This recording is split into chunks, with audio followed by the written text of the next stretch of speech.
জুলাইয়ের প্রথম শহীদ আবু সাইদের কবর জিয়ারত এনসিপি নেতাদের। অভ্যুত্থানের আকাঙ্ক্ষার সঙ্গে বেইমানির চেষ্টা হলে রুখে দেওয়ার হুঁশিয়ারি জামায়াতের। শহীদ রাষ্ট্রপতি জিয়াউর রহমান হত্যায় ফাঁসির আসামি মেজর মুজাফফর গ্রেফতার। ৪৫ বছর ছিলেন পলাতক, সেনাবাহিনীর কাছে হস্তান্তর করল ডিবি। এবং মাদক সেবনের প্রতিবাদ করায় নোয়াখালীতে বিএনপি নেতাকে খুন, 2 জনকে ধরে পুলিশে দিল স্থানীয় জনতা। কিশোরগঞ্জে বিএনপি নেতা জাহিদুল হত্যায় আটক 3।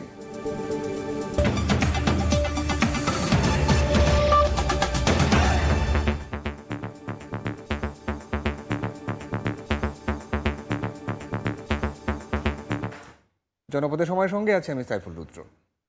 জুলাই শহীদ দিবসে আবু সাইদ ওয়াসিমদের শ্রদ্ধা ভালোবাসায় স্মরণ করছে জাতি।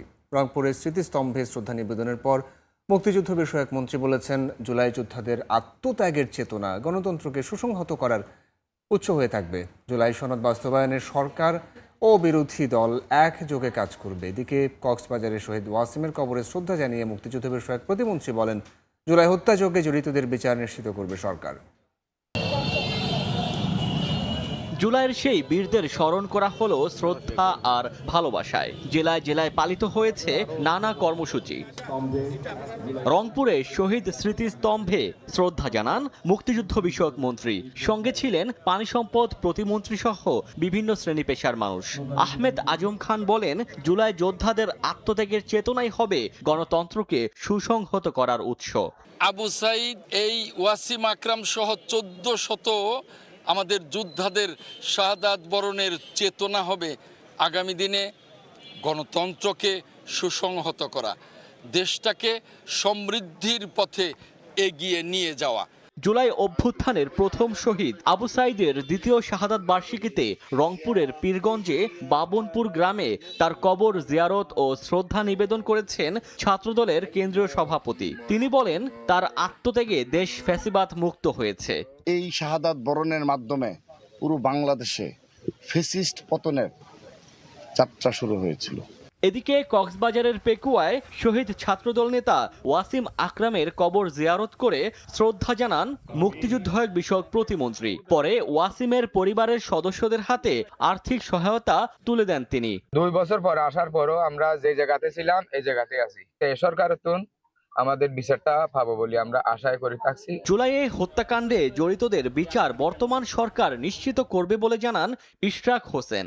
জুলাই অভ্যুত্থানে যে গণহত্যা সংগঠিত হয়েছে, সেই গণহত্যার সাথে যারা জড়িত ছিল, যারা নির্দেশদাতা ছিল বিগত ফ্যাসিবাদী খুনি হাসিনার সময়, সকল হত্যাকাণ্ডের সাথে যারা জড়িত সকলের বিচার হোক, এটা আমি মনে প্রাণে চাই এবং আমি এটার জন্য কাজ করে যাব।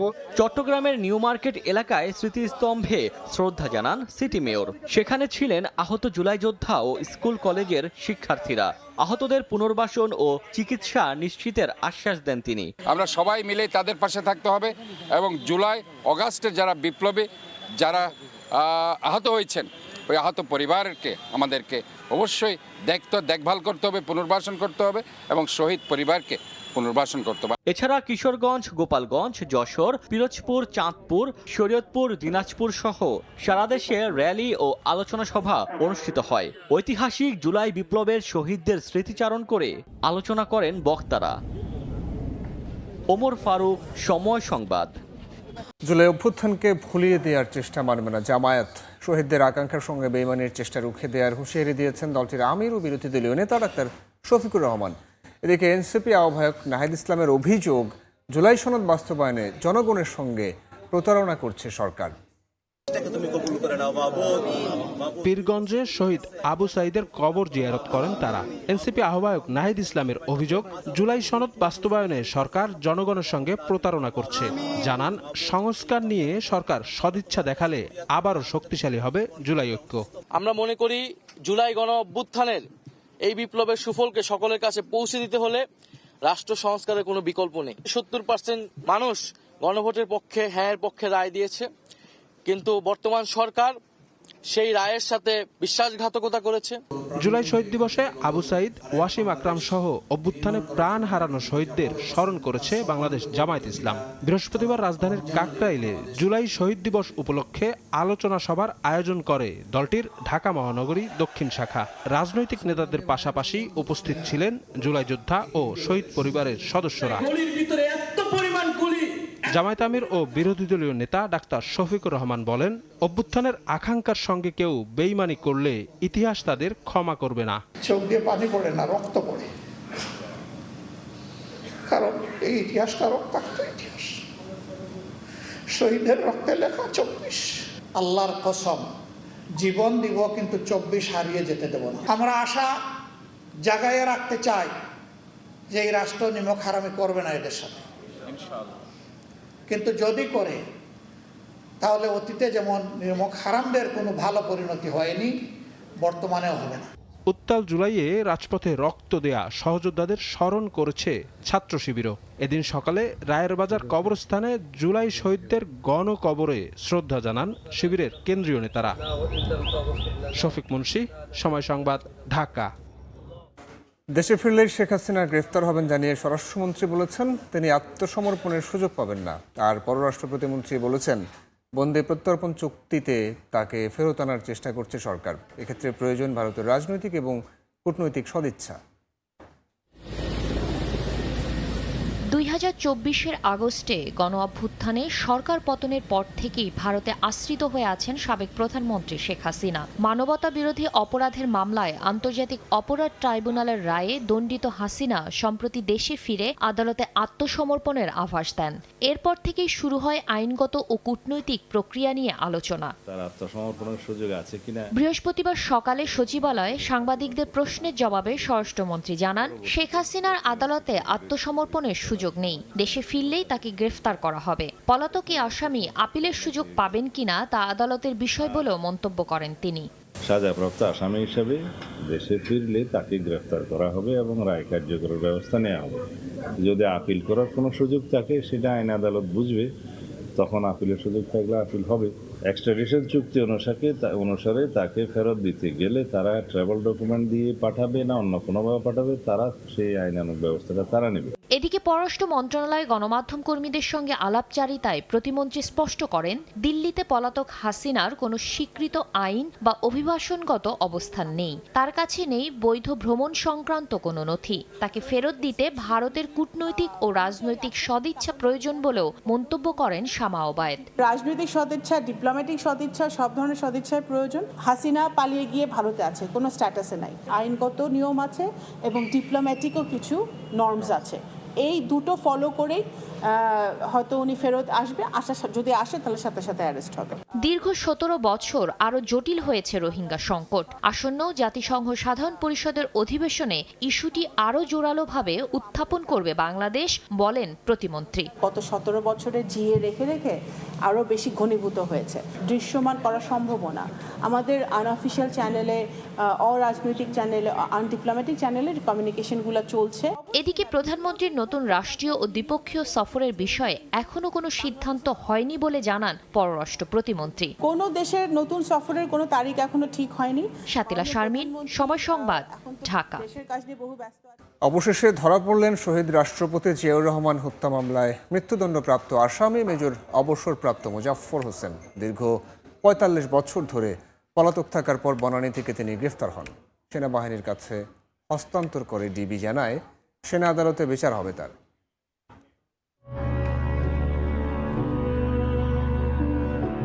30 মে 1981 রাত 2:30টা চট্টগ্রাম সার্কিট হাউসে একদল সেনা কর্মকর্তা গুলি করে হত্যা করে রাষ্ট্রপতি জিয়াউর রহমানকে। জনতার রাষ্ট্রপতির এমন নির্মম হত্যাকাণ্ডের খবরে লাখ লাখ মানুষ রাস্তায় নেমে আসেন। তৈরি হয় এক শোক কাফেলা, যে শোকের কাফেলা বাংলাদেশের মানুষ আর কখনো দেখেনি। শহীদ প্রেসিডেন্ট জিয়াউর রহমানকে হত্যার পরপরই গঠিত হয় সামরিক আদালত, যে আদালতে বিচারের মুখোমুখি করা হয় 18 জন সেনা কর্মকর্তাকে। এর মধ্যে 13 জনকে মৃত্যুদণ্ড ও 5 জনকে বিভিন্ন মেয়াদে কারাদণ্ড দেয়া হয়। পরবর্তীতে 12 জন সেনা কর্মকর্তার ফাঁসি কার্যকর করা হয়। মৃত্যুদণ্ডপ্রাপ্ত আসামি সাবেক সেনা কর্মকর্তা মোজাফফর হোসেন পলাতক থাকায় তার সাজা কার্যকর করা যায়নি। দীর্ঘ ৪৫ বছর ধরে পলাতক থাকার পর অবশেষে ধরা পড়লেন শহীদ রাষ্ট্রপতি জিয়াউর রহমান হত্যা মামলার অন্যতম পরিকল্পনাকারী মেজর অবসরপ্রাপ্ত মোজাফফর হোসেন। বুধবার দিবাগত রাতে রাজধানীর বনানী ডিওএইচএস এলাকা থেকে তাকে আটক করে ঢাকা মহানগর গোয়েন্দা পুলিশ। বৃহস্পতিবার দুপুরে তাকে গ্রেফতারের খবর জানায় ডিএমপি। প্রয়োজনীয় আইনি প্রক্রিয়া শেষে কোর্ট মার্শাল সম্পন্ন করতে তাকে সেনাবাহিনীর কাছে হস্তান্তর করা হয় বলে জানা গেছে। আতাউর কাউসার, সময় সংবাদ, ঢাকা। প্রধানমন্ত্রী তারেক রহমানের সভাপতিত্বে মন্ত্রিপরিষদ বৈঠক অনুষ্ঠিত হয়েছে। বিকেলে সচিবালয়ের জনপ্রশাসন সভাকক্ষে বৈঠকটি অনুষ্ঠিত হয়। এতে জাতীয় ও আন্তর্জাতিক যুব দিবস একত্রে উদযাপনের পরিবর্তে আলাদাভাবে উদযাপনের প্রস্তাব অনুমোদন করা হয়। 12 আগস্ট আন্তর্জাতিক যুব দিবস এবং 1 নভেম্বর জাতীয় যুব দিবস উদযাপনের প্রস্তাব অনুমোদন হয়।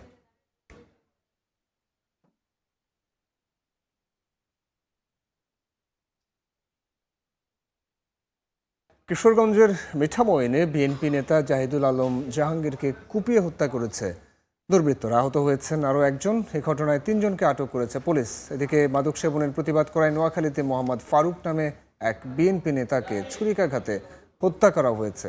গ্রেফতার করা হয়েছে 2 জনকে। বুধবার রাতে কিশোরগঞ্জের মিঠামইন বাজার থেকে কামালপুর গ্রামে নিজের বাড়িতে ফিরছিলেন সাময়িকভাবে পদ স্থগিত থাকা মিঠামইন উপজেলা বিএনপির সভাপতি জাহিদুল আলম জাহাঙ্গীর। রাত 8:30টার দিকে কামালপুরে নিজ বাড়ির গেটে পৌঁছালে কয়েকজন সশস্ত্র দুর্বৃত্ত কুপিয়ে গুরুতর জখম করে। এ সময় তার ডান হাত প্রায় বিচ্ছিন্ন হয়ে যায়। আশঙ্কাজনক অবস্থায় কিশোরগঞ্জ শহীদ সৈয়দ নজরুল ইসলাম মেডিকেল কলেজ হাসপাতালে নেওয়া হলে চিকিৎসক মৃত ঘোষণা করেন। আমরা হুট করে শুনলাম যে তার উপর নাকি আক্রমণ হচ্ছে। আমরা হসপিটাল তৎক্ষণাৎ গেলাম, গিয়ে দেখি তার অবস্থা খারাপ। মাত্র নামাজ করে শুইছি, এর মধ্যে আমার একজন ফোন দিছে যে জাহাঙ্গীর ভাইরে কোবাই লাইছে। এদিকে চাপাতি সহ হামলাকারীকে আটক করে পুলিশে সুপর্দ করা হয়েছে। হামলায় 3 জন জড়িত এবং তারা সবাই ঢাকার বলে জানিয়েছে পুলিশ। প্রকৃত একজনকে আমরা সাথে সাথেই অ্যারেস্ট করেছি এবং তাকে আমাদের হেফাজতে নিয়েছি। তো আমরা যেটা জেনেছি যে এই 3 জনেই লোকাল নয়, এরা ঢাকা থেকে এসেছে, ঢাকায় থাকে, এদেরকে হায়ার করে আনা হয়েছে। এদিকে মাদক সেবনের প্রতিবাদ করায় নোয়াখালীতে মোহাম্মদ ফারুক নামে এক বিএনপি নেতাকে ছুরিকাঘাতে হত্যা করা হয়েছে। পুলিশ জানায় বুধবার রাত 11টার দিকে কবিরহাট উপজেলার তেঁতুলতলা বাজারের পাশে এ ঘটনা ঘটে। স্বজনরা জানান সম্প্রতি ওই বাজারে কিছু বখাটেকে মাদক সেবনে বাধা দিলে ফারুককে হুমকি দেয়া হয়। এ কারণেই তাকে হত্যা করা হয়েছে বলে অভিযোগ তাদের। এ ঘটনায় জড়িত সন্দেহে 2 যুবককে আটক করে পুলিশে সোপর্দ করেছে এলাকাবাসী।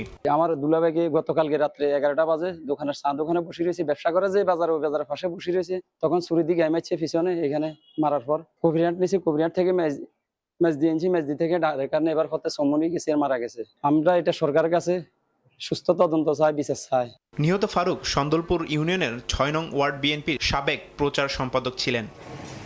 তারিফ রহমান, সময় সংবাদ। গোসল করতে খালে নামে 6 শিশু একে একে ডুবে গেলে মৃত্যু হয় 4 জনের। এমন অনাকাঙ্ক্ষিত ঘটনায় নরসিংদীর বড়কান্দা এলাকায় নেমেছে শোকের ছায়া। এদিকে ঝিনাইদহ ও হবিগঞ্জে আরও 2 শিশুর মৃত্যু হয়েছে। সন্তান হারিয়ে বাবার আর্তনাদ, তার আহাজারিতে ভারী হয়ে উঠছে আশপাশ। দুপুরে নরসিংদীর রায়পুরার বড়কান্দা গ্রামের খালে গোসলে নামে স্থানীয় 6 মেয়ে শিশু। এক পর্যায়ে তারা ডুবে যেতে থাকলে 2 জন সাঁতরে পারে ওঠে। খবর পেয়ে সবাইকে উদ্ধার করে স্থানীয়রা। তাদের মধ্যে একজনের মৃত্যু নিশ্চিত হওয়ায় বাড়িতে নিয়ে যান স্বজনরা। বাকিদের উপজেলা স্বাস্থ্য কমপ্লেক্সে নেয়ার পর 3 জনকে মৃত ঘোষণা করেন চিকিৎসক।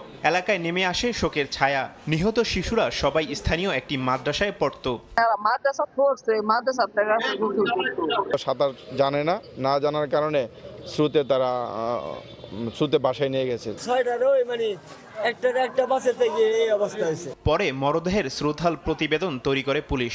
স্বজনদের সঙ্গে আলোচনা করে পরবর্তী প্রয়োজনীয় ব্যবস্থা গ্রহণের কথা জানান সংশ্লিষ্ট কর্মকর্তারা।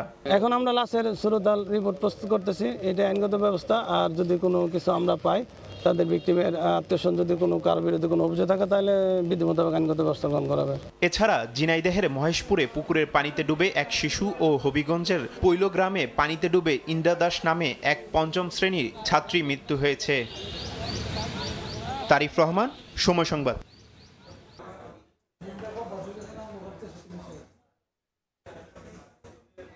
দেখছেন জনপদের সময়।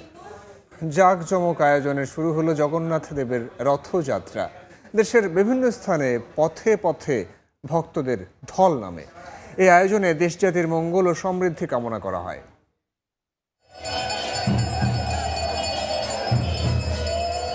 সনাতন ধর্মাবলম্বীদের অন্যতম ধর্মীয় উৎসব রথযাত্রা। পথে পথে নেমেছে ভক্তদের ঢল।